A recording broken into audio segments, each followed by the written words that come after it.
Okay, can you hear me? Okay. Okay, yeah, so today we will continue after yesterday about the 21 centimeter forestry in the Epoch of Reionization.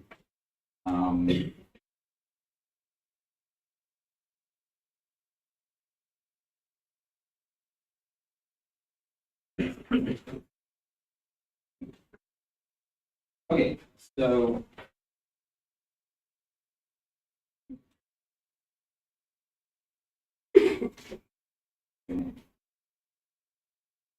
yes,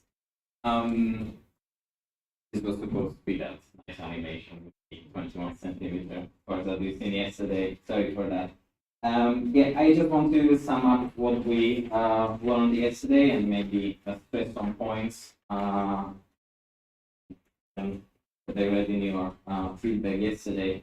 So first of all, the 21 centimeter forest is a series of absorption features in spectra of radio loud background sources such as radio loud quasars or gamma ray bursts. So we use radio loud background sources because you do need some radio background. And instead of using CMB, which has its problems, such as we have these strong foregrounds, if you remember, between CMB and the observer, which causes all of these problems with how hard it is to actually do some detection in the other 21 centimeter line observables. This is not a problem if you use, let's say, radio loud quasar as your background source, because this is very, very bright object.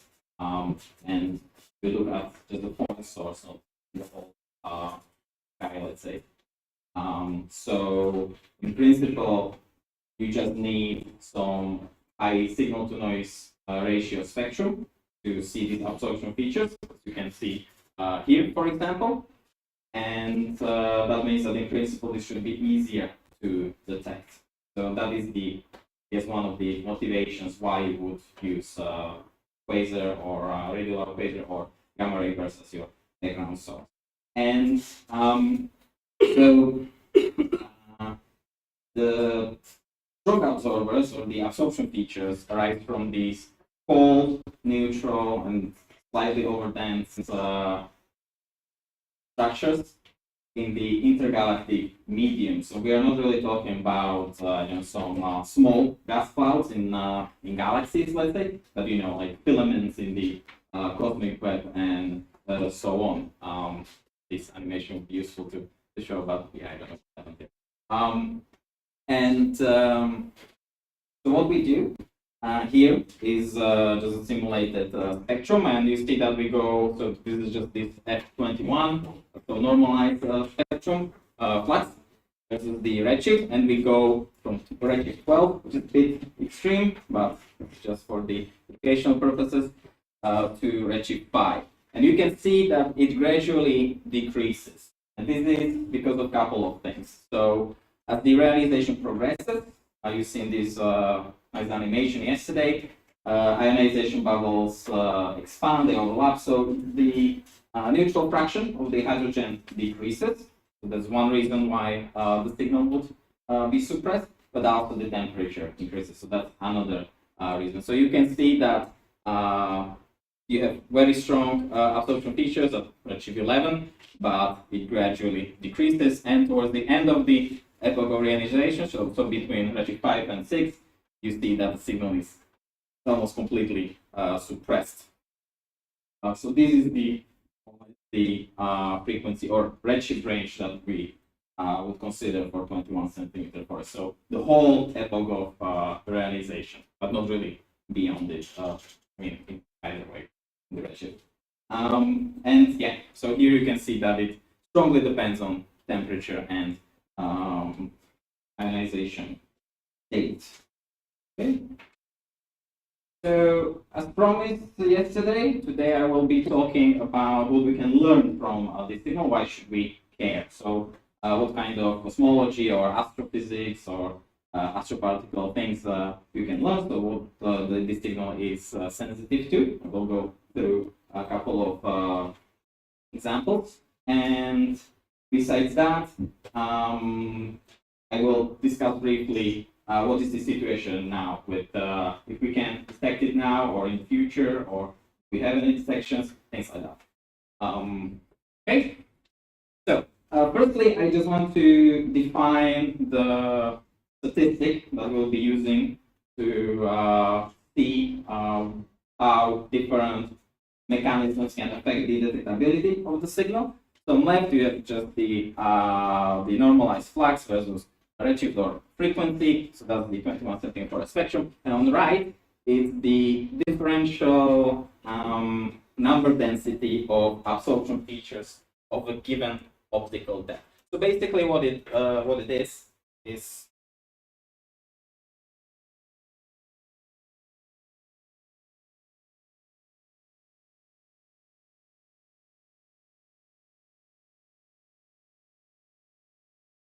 okay. So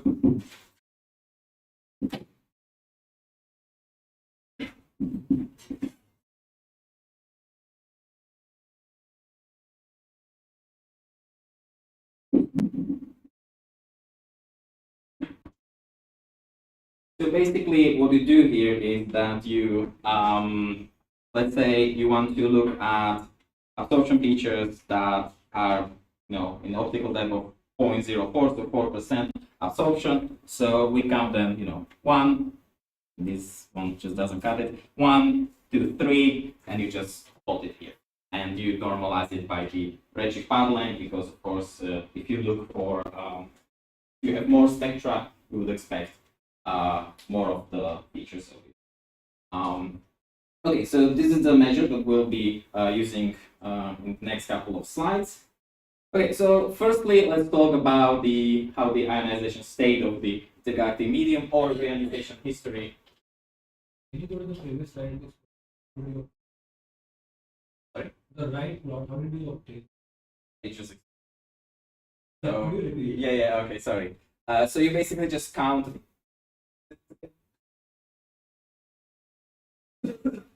Okay,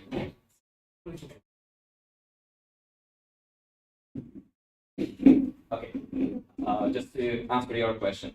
So you basically just take some pin in the tau, so some tau 21 plus the tau, depends on your pin width.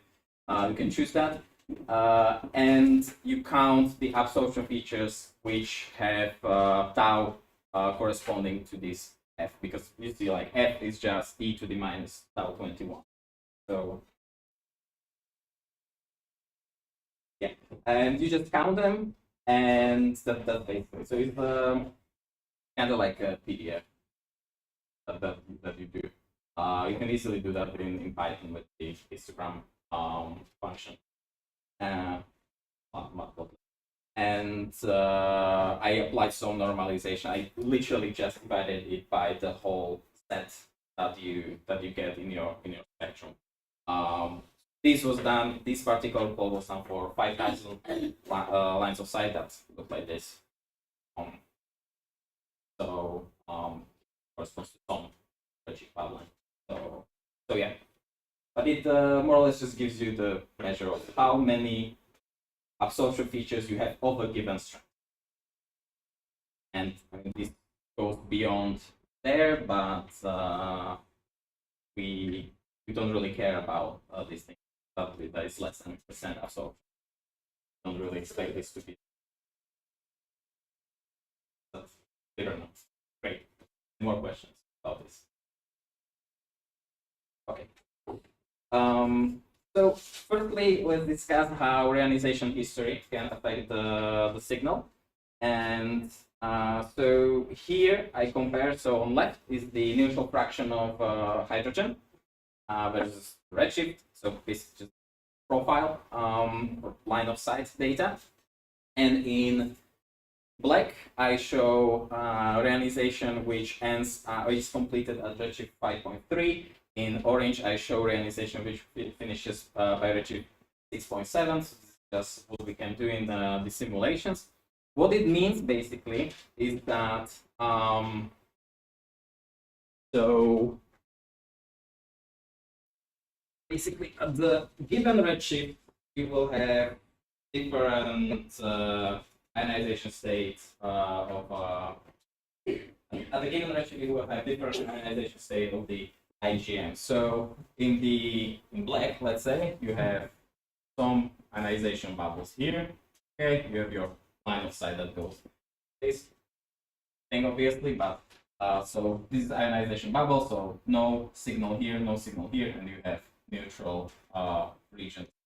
In the second case, in the orange case, what you would expect is larger ionization bubbles, maybe additional one, model, and for how it progresses. Again, we have this, and you can see that now line of sight goes through region, or like the ionized regions are now larger too, so a larger fraction of the line of sight goes through the ionized gas. So what happens here, you can see in the middle plot, is the again our 21 centimeter for a spectrum, and you can see that while here you have some absorption features, right? In the black one, when you expect more ionized, more neutral gas to be here, in the orange, these features are eliminated just because of this ionization bubble. And this elimination doesn't discriminate. It doesn't really care what is the tau, how strong is the feature. It just ionizes everything, and therefore you see that when we compare these two cases, the pink one corresponds to the later ionization of the earlier ionization model, so more ionized gas. You see that the signal is suppressed just through all of the tau out. So that just means it doesn't really care what the strength of the. So you see that ionization indeed affects the signal. Okay. There's some simulation. Some simulation. Yeah, these are from. So in our simulations, what we do, we draw some figures through the simulated volume, different directions, and you can, I think it's like 5,000 of them, and so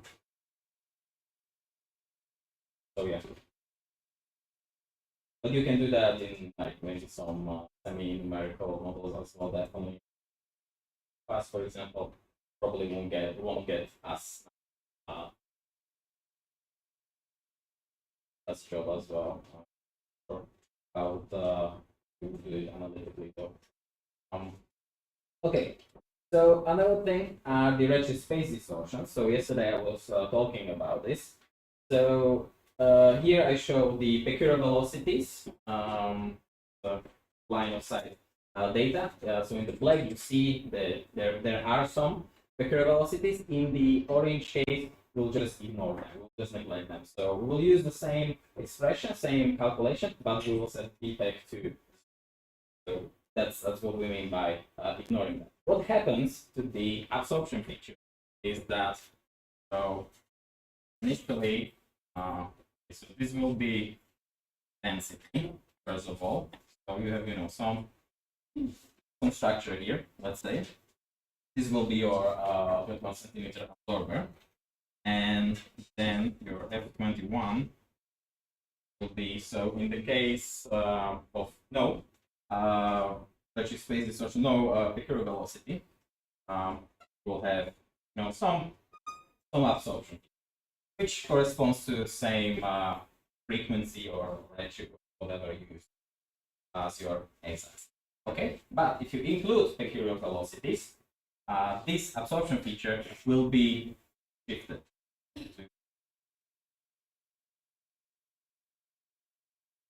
Data will be shifted. And this just comes from the fact that when the gas moves somehow, will give like different redshift.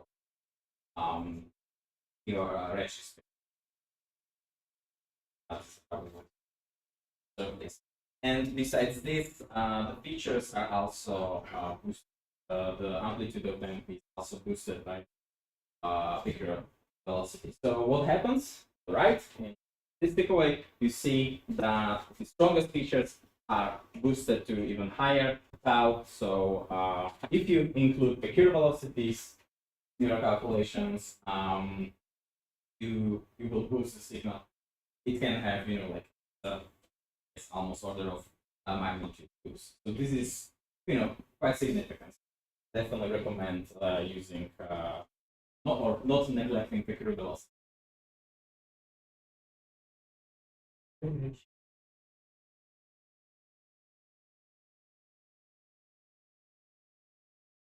Average over. So no, so you see that the peculiar velocities change with different places, and it will also change for different lines of sight. It is checking with what is it is particular metric we have what?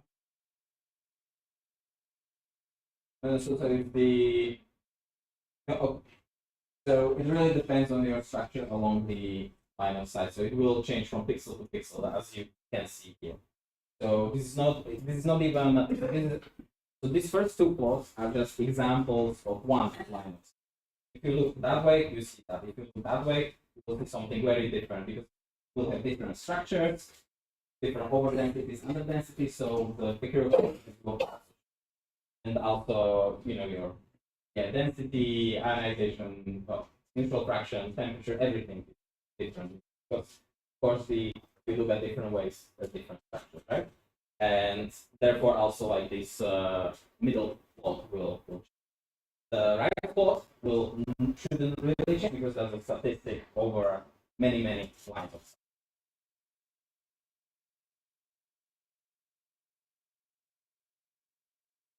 You can measure this picture. You will be able to tell the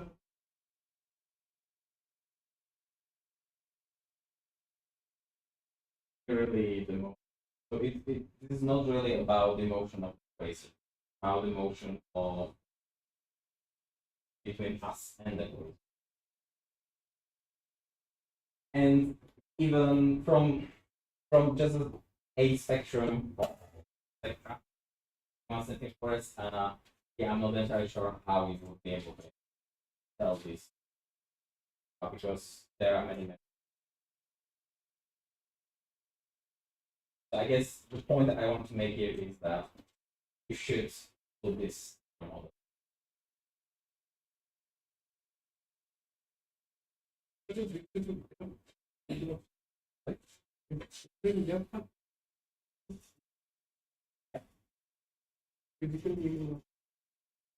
So if you remember that different expressions from yesterday, the optical depth. So the depth is just given by the optical, and that is given by a bunch of constants, and then spin temperature, gas kinetic temperature, density of the gas, pure velocities, what else? Initial fraction. So for example, if I go back here, you see if it's ionized, so XH1 is 0. Yeah, look at the orange curve, you see that there is no absorption. This is just given by the ionized state. But this can be also affected by temperature. You will see. So it's a bunch of different things that affect the depth. So that's why it's so rich.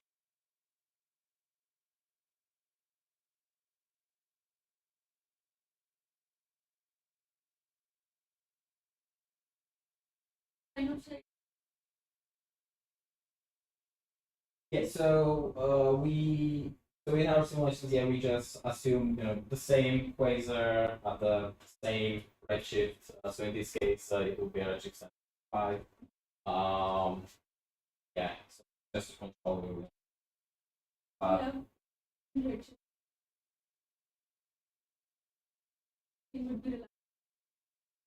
monitor. Uh, uh, but I guess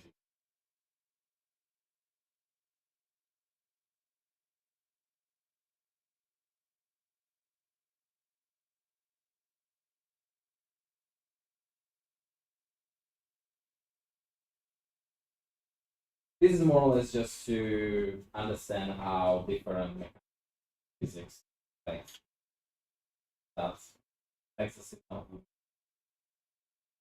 Then you have a lot of the action. For example, here you see there is no noise.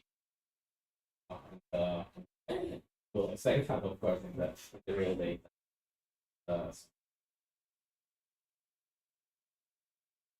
Need to do forward.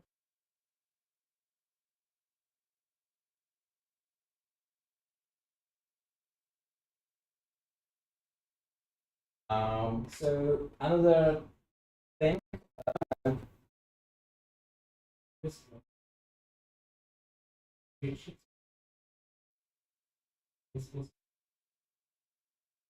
we didn't. There is a deep physics.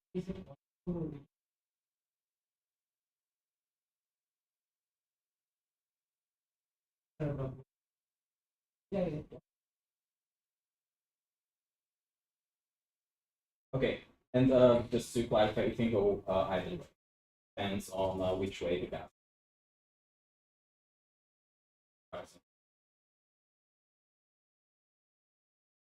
Okay, so the next thing I want to discuss is pressure smoothing, or the hydrodynamical response of the gas to the reionization.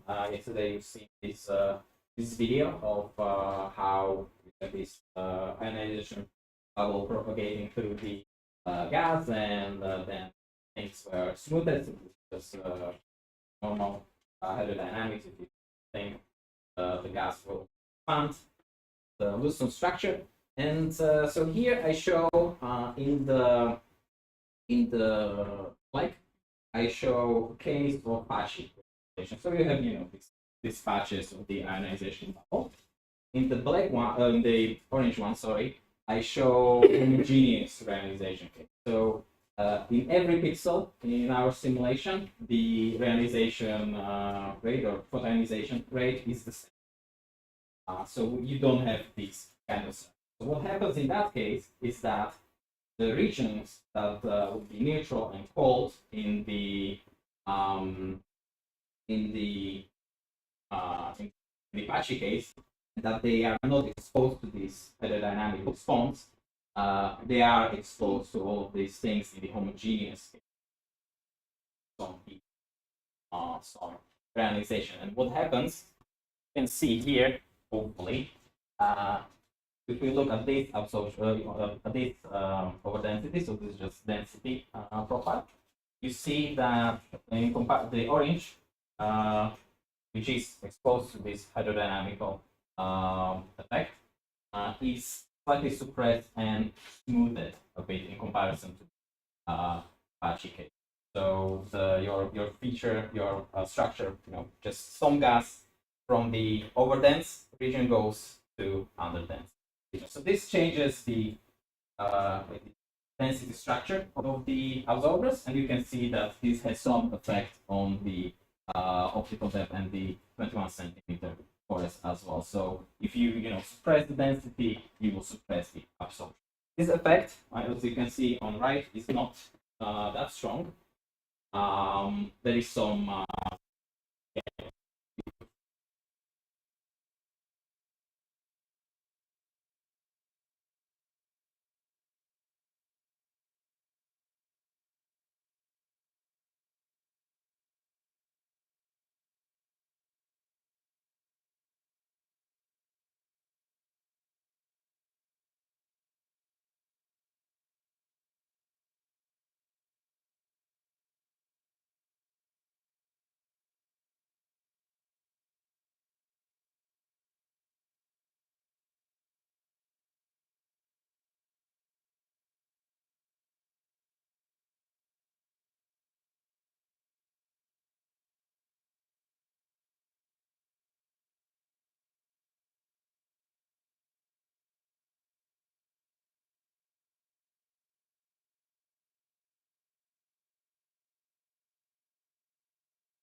more structure here region just because of the and it has been shown that this because you less structure you will have less 21 centimeter absorbers because them are just smoothed. This is shown in this plot on right as well. So you see how the red one is standard model, cold dark matter, and if you include the warm dark matter, it will be suppressed. So there is a very similar effect with neutrino masses as well, and other types of dark matter as well. So this means, or we can argue, given this, that 21 centimeter forests might be used to actually constrain nature of the matter particles, or maybe some of the neutrino masses, and so on, which would be and similar effect, but opposite, are primordial magnetic fields. So these, if you include them, they actually enhance structure formation. So again, here you see, so this is the CDM model. So you have some structure here, but you see that there is more structure in this region if you include primordial magnetic fields. It just enhance structure formation. And on right, I show from these models, I show the 21 centimeter for a spectrum, and you see that in the right case, in the primordial magnetic field case, there are more absorbers. So maybe we might be able to also this kind of cosmology, which would be also nice to learn. Okay. Then, however, one of the strongest effects, yes, is the X-ray background radiation. So this has been discussed by Shikhar today, and also coming yesterday, I think. That the X-rays can heat up that can affect the signal. So this is usually in literature just parameterized with this equation here. So you calibrate some nearby starburst galaxies, and you have a model for star formation rate, how it evolves with redshift, and then you parameterize basically all of the unknown physics with this fx. So this fx parameter can change more or less however you want. This is very unconstrained. I will discuss this in a second. And so these X-rays will, so if you want to calculate, compute the function of thermal and ionization state of the IgM, as is shown, just need to solve some equations. This would include forecast of temperature ionization. The universe, if you want the actual equation, you can check the appendix in my paper from 2021 or appendix in Bolton and 2007. They, I definitely recommend checking.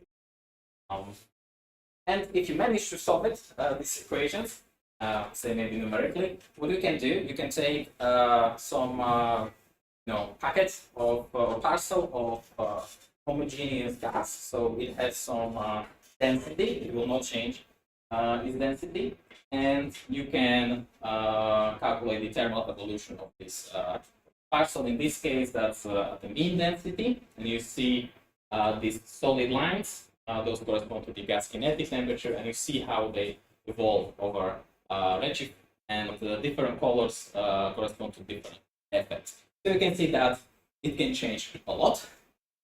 And we do have some measurements. So in the top left, those are measurements from Lyman alpha forest, I think. And the bottom ones and these lines, they come from 21 centimeter tomography by Lopar, Hera, and what's the other one? MWA, I think. And you can see that if we take the Hera measurements of the redshift around 10.5-ish, you can constrain these effects to be in this pink and orange one. So, but that's still like order of magnitude. Yeah, this one order of magnitude, or maybe even two difference. So this is still really largely unconstrained, and it's just because we don't really know the history of the X-ray sources direction. So it would be really nice to have some probe that can constrain this even more. Why we discuss it now. Another thing to point out is that expression for the mean free path of X-ray photons, and because they are energetic, they can. So you see that the some reasonable value is around, or the order of magnitude is 1 proper megaparsec. Depending on the energy of the photons, for example. So, and if you look at simulations, which are usually co-moving units, then this will become even larger, factor of that. And so this basically means that the X-ray luminosity, or the effect of X-ray, should not change much over small scales. So you can usually just say that, okay, free path is large, so I can just apply this effect homogeneous. That's what we usually do. We just apply this effect as homogeneous background. Of course, it will depend on density. So, okay, so let's see how does this affect our 21 centimeter forest. So again, we have this 21 centimeter forest a spectrum across a lot of redshifts. So how does so what will happen if we increase fx? What will happen to these signals? Anyone has any ideas?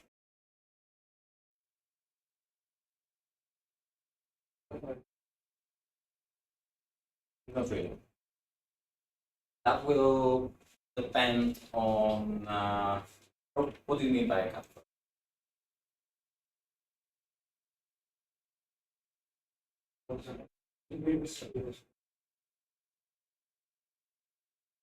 Okay, so the amplitude will change, so it's be expressed, but it doesn't really care about the redshift. Maybe if you change your, it kind of depends on redshift given the star formation rate model that you use, but if you keep that constant, that's good. So yeah, what will happen is that if we increase fx, all of these features will be suppressed on all of the redshifts. So if we change it by a factor of 10, we still have some signal, but if you go to fx equals 1, it's suppressed a lot.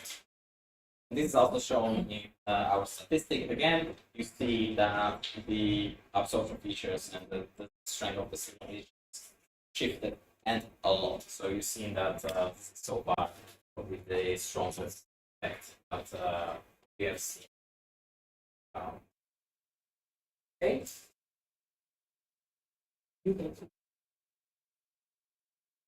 No. There is some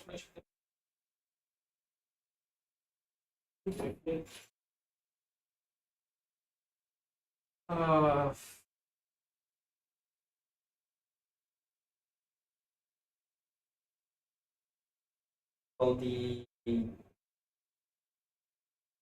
I'm not entirely sure if because you have the same SFR for all of these, so you don't change that.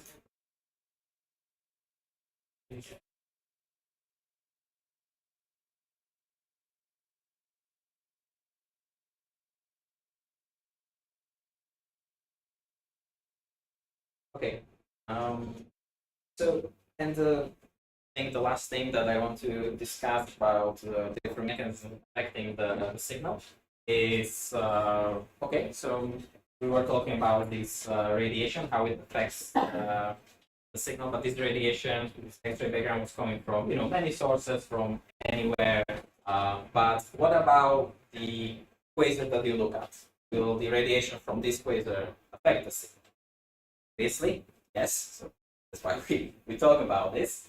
So, and to measure this, what we will do is, so in the top you have the hydrogen profile, then you have temperature, then you have 21 centimeter for a spectrum of normalized flux. And so let's define this measure, which will basically give us the quantify the extent of the influence of the quasar radiation. So this is R21, which we call quasar near zone. For the size of the quasar near zone, 21 centimeters. There is analogy in Lyman alpha forest near zones. Maybe you heard about this. We will define it as the closest point from the quasar. So that's the quasar is at 0 here. So the closest point from quasar where F21, so the normalized flux of the 21 centimeter forest spectrum goes below 0.99. So this is the arbitrary choice. Can change, of course, with the different definition, but we will work with this one for now. Okay, and okay, so let's get rid of this thing for now, for a minute or so, and so now at this point the quasar has not turned on yet. So you have just some gas that some parts have been reionized and not much else really happens. You had some background there, but let's turn on the quasar. So now you see that the quasar radiation will ionize the gas. So we have this ionization front propagating through the IgM, but you also have this difference in temperature. So you see that inside the ionization front, the temperature is just heated up because of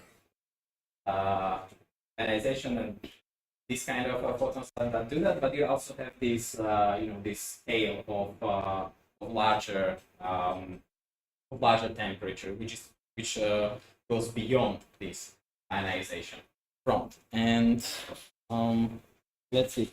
So now the question I have for you is, where will be the new R21 be?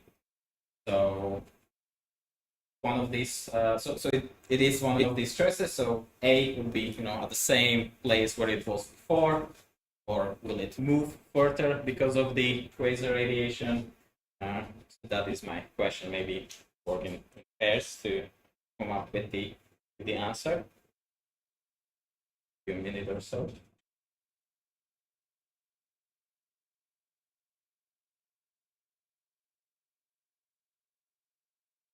So again, we are looking for a place where you expect 1% absorption at least.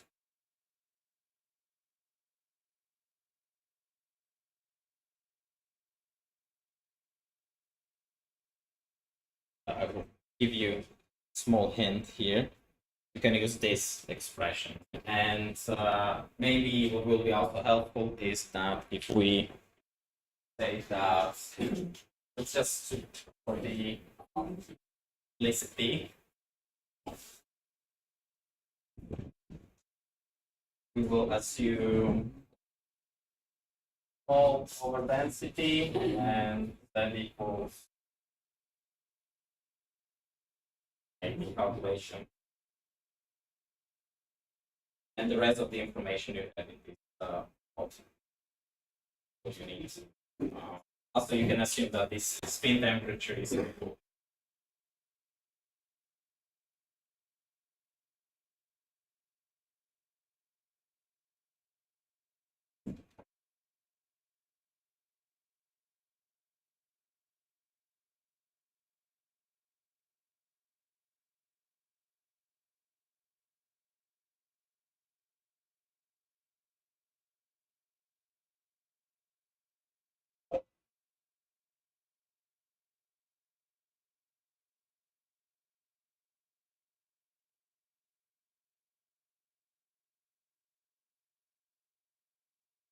Okay,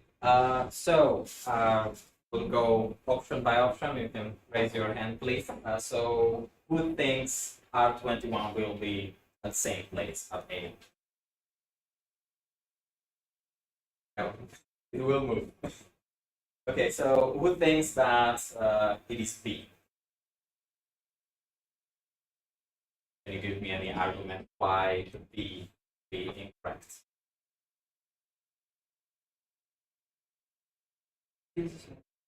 B. Yes. Okay, yeah, good. T and also XH1 is low. It is ionized, so you don't expect much absorption. Okay, good. Let's talk about C. So who thinks C is the okay? Couple of people. Okay. Why do you think that's the correct one?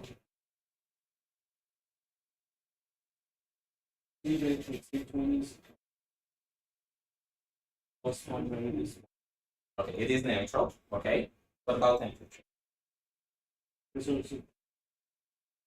But does it come down? No. You see, T is around 1000 Kelvin. So if you plug that in, I think I don't remember really the numbers, but the absorption will be less than like calculators. You can check it out. So C is incorrect. So what about D?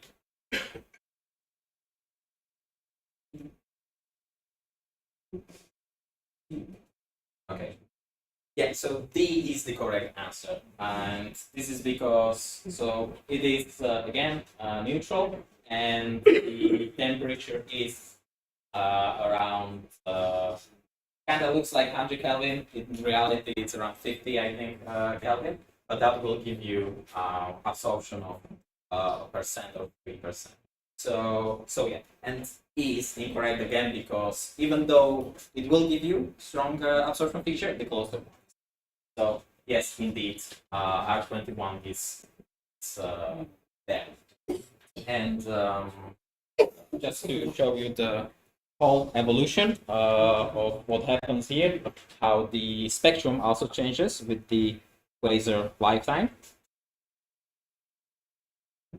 So yeah, again, you see the ionization front moves. Temperature also changes. You can see that it changes at larger larger distances as well. Let's just do it one more time, I guess. And you see that both of these effects dictate the distance of the atom with the quasar H. So what happens here is that UV photons, they will ionize the gas. So they push this ionization front. They eliminate completely the 21 centimeter forest absorbers. But the X-rays, because they have this long mean free path, they will go beyond ionization front, and that's what the X-rays dictate this large distance tail of higher temperature, and this will actually in the end dictate the 21 forest near zone. Because it will suppress the signal larger. Okay, so here I just show the table. I think these slides will be available to you then, so you can go through that. But this is a good point to ask you if you have any questions about these different effects and what we can learn from the 21 centimeter. The thing I should point out, given that we might be able to measure this R21, this informs us about the lifetime of the quasars, as you've seen that it moves with the quasar age. So this would be really nice because then this can be useful for constraining supermassive black hole road models, things like that. Okay, so any questions?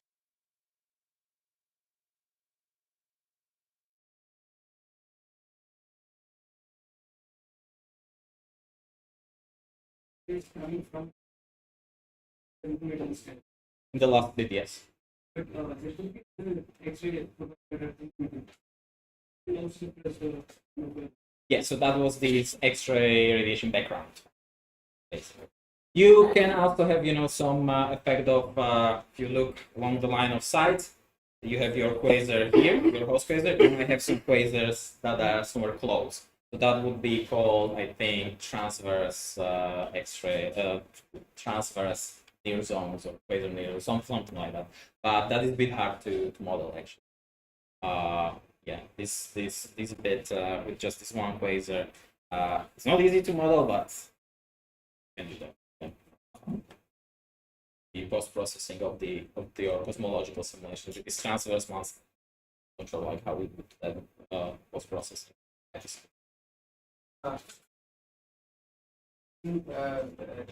Whether this finite light travel time can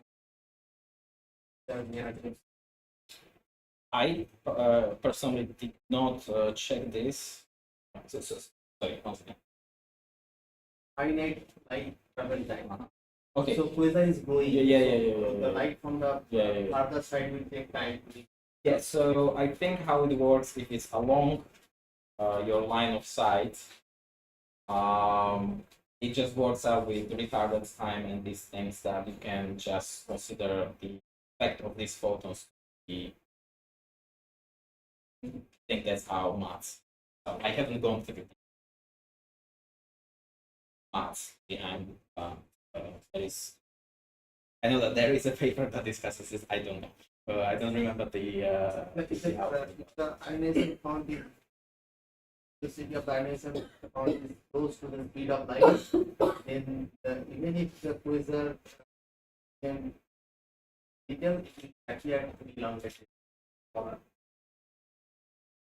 Yeah. But I think I think that all of that is probably fine. Just that that's how it. You can say that yes, the effect of the photons is any something like it along the way.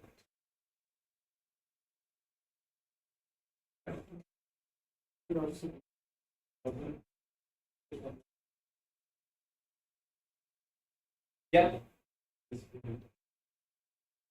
So I mean, you've seen that this bubble, this grows with the so the initial bubble size is given by it's pre-ionized before you turn on the quasar. So this comes from other sources that are close by or in that same halo. Just comes from ionization. Then how it expands further, this radiation, the UV radiation of the quasar, this will bound this. And you see that it can affect the size of the quasar near zone. This is very important for Lyman alpha forest. But for 21 centimeter forest, what is important is the X-ray, because you see that they can increase the temperature to high enough to suppress the signal, and that happens beyond the ionization. They have log free path there, by the way.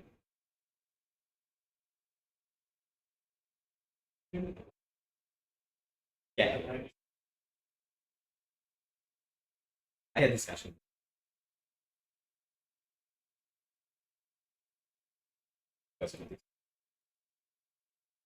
But yes, I have to admit I didn't go through the calculation. Okay, shit.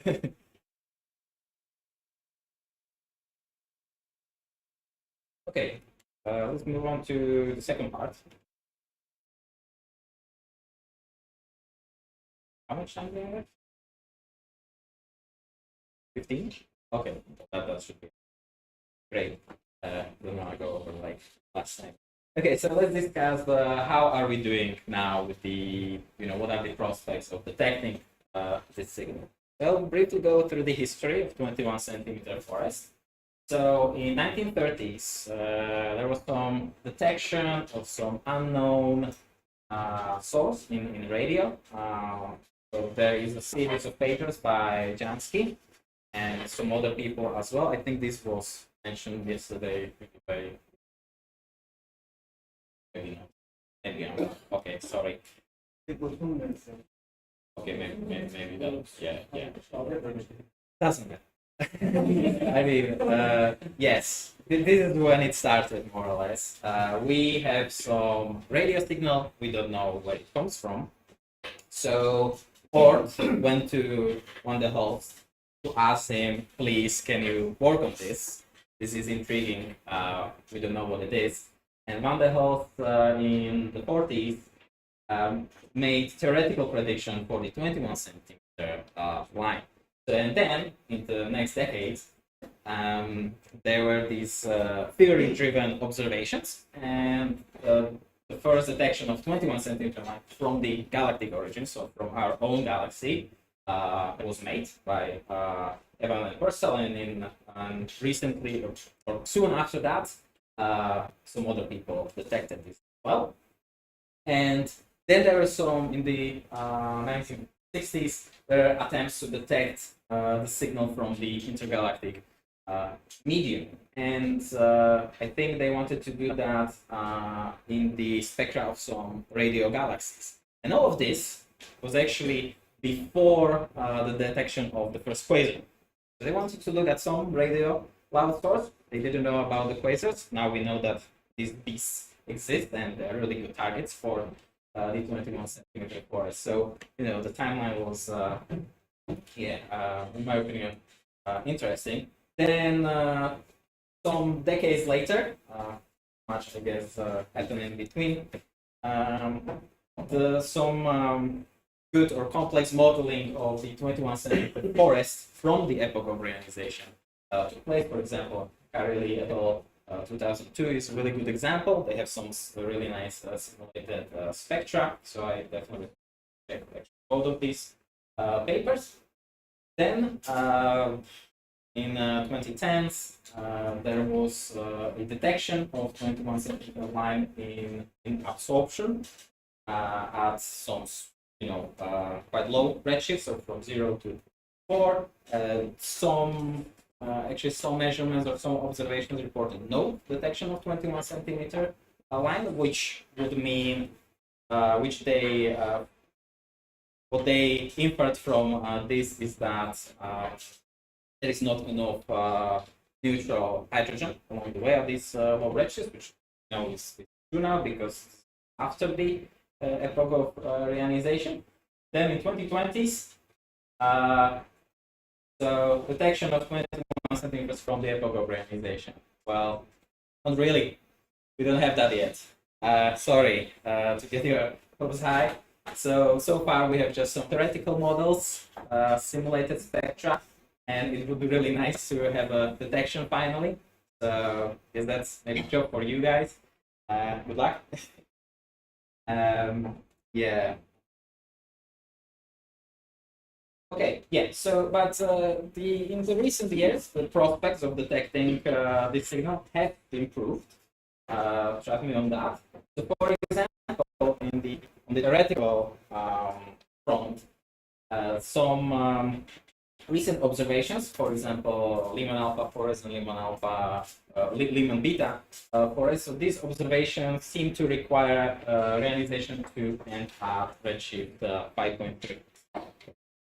So previously, what we thought is that reionization finishes at redshift 6, and maybe this doesn't really sound like a huge difference, but this is important because in the scenario of this latent reionization, you expect large islands of neutral hydrogen be present at redshift as low as 6. So here, if you remember that animation from yesterday of the reionization, so this is just a snapshot from that at redshift 6. These dark regions there, they correspond to the gas that has not been reionized yet. So we expect it to be cold and neutral, and if you have that, there is a possibility of detecting 21 centimeter forest at redshift as low as 6. Maybe with SK1 low, maybe with low. We'll see. And so yeah, this is what I've been working on. So, and this is important because at lower redshift you expect there to be more radio loud sources, more in terms of number. Right.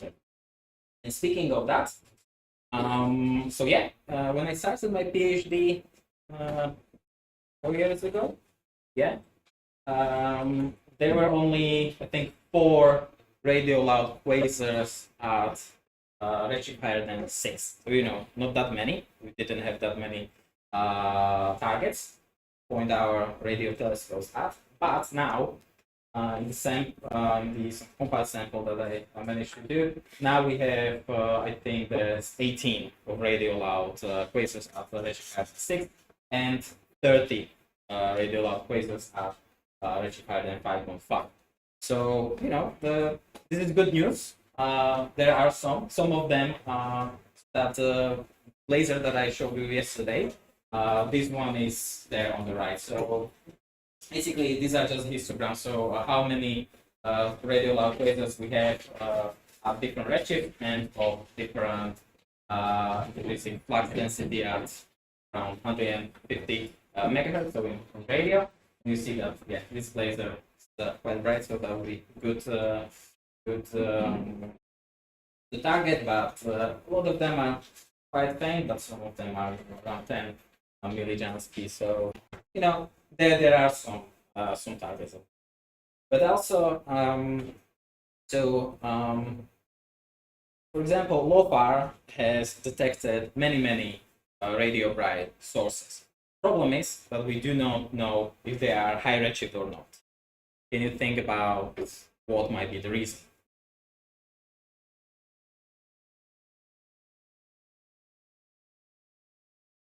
I will give you a hint. You remember the spectrum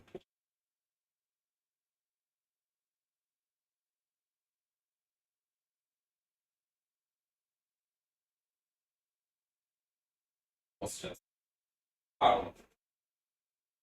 Can you tell redshift from this?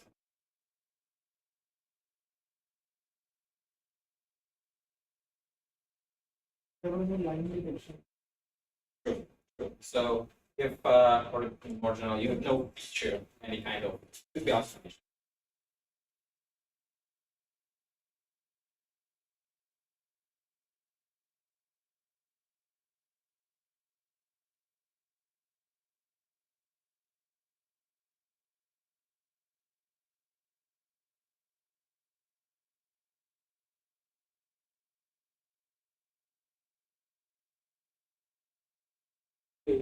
Yeah.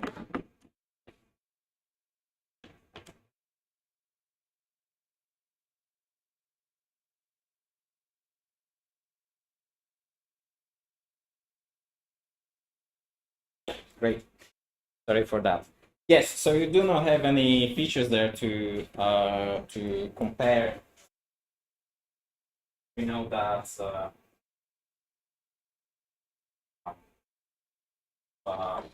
observed equal to that.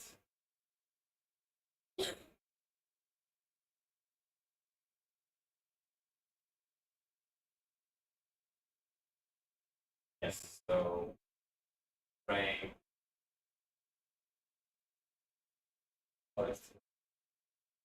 Anyway, the point here is that if there is some feature and its observed frequency, from theory what is its rest frame frequency, you can find what the redshift of that feature is. For example, it is much easier for alpha, the spectrum again, for Lyman alpha because it's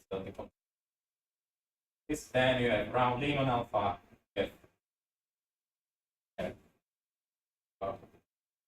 So yeah, then you can and get the range. But for radio spectrum, not really. However, that's why we have LOFAR-V survey project, and so the weak part will provide the spectroscopic redshift of the radio sources from LOFAR. So hopefully in the near future we will have many more of high redshift radio loud quasars. Okay, and so to actually do some observations, you need radio interferometers. So can you give me some examples of them? Okay. Okay, GMRT is one, yes. Yes. Give me more. There are more. Okay, that's really simple for I think. Yeah. Okay. So you mentioned definitely I think most of them. So yeah, LOFAR, HERA, UGMRT implement, MWA, and I think the MWA will become SKA. That okay, they're separate. Okay, then scratch that. I didn't say it. Anyway, in the future we will have SKA, which should bring us a lot of breakthroughs with its amazing sensitivity and all of that. So speaking of sensitivity, here I show a plot of sensitivity in the y-axis versus the frequency. So it does depend on the frequency. Here I show from top to bottom. So the green one is SK2, SK1 low, orange is LOFAR, blue is GMRT. And I have another question for you. Is okay, so right now, which of the current telescopes that we have available is the given also this plot that would be the best one for the 21 centimeter forest observations? What do you think?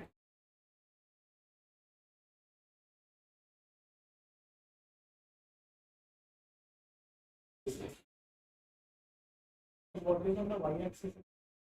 Frequency. Oh, y-axis, sorry, x-axis is frequency, y-axis is that's the effective area of dishes of the telescope over system temperature, but let's call it just sensitivity. The higher it is, the better sensitivity, the easier the observation, basically. Takeaway. Obviously, yeah, SKA have a better one than far less. Okay, so what do you think? Which one would be the now? Okay, you say low. Okay. Exactly. So we can find out which one. So I'll give you a hint here. So yeah, so we will consider so basically your redshift constraints here will be so the lower redshift will be when your reionization ends. So let's say we consider late reionization, so redshift 5.3. Yeah, because later than reionization, everything is ionized, no signal. And then the upper redshift limit will be given by where we currently have radial out quasars. So let's consider 7 because so in that histogram that I showed you before, the highest one was at redshift 6.8. Make it simpler, let's say 7. Exactly. These are the frequencies that we care about. And yeah, in this red map, you see that the UGMRT is doing better. So yeah, UGMRT wins. So it is good news for astronomy there. And yeah, so that's it. Again, I will stop at the 21st slide. So to sum up today's lecture, hopefully I have persuaded you that the 21 centimeter forest is worth studying, worth modeling, that we can learn a lot from it.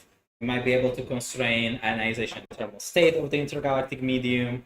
We might be able to constrain some cosmology, astroparticle things like warm dark matter in general, neutrino masses, and but we might be able to constrain supermassive black hole growth models as well, maybe. And that so far we do not have any detection, unfortunately, but the things are becoming more and more encouraging because of the advances in theory. So we think that the reionization ends later.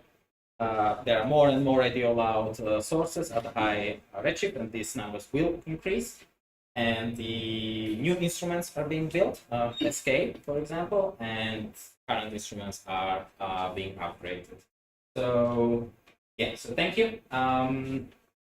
Yeah, so please just contact me on this email if you don't want to speak to me in person and you have some questions. Yesterday I gave you homework. If you have any questions, you can ask them now, but if these slides will be available online, will they be? Good. Then there is a link here where you can find simple solution for that if you're interested. You did it right. And I'll be a bit annoying again. Just give you the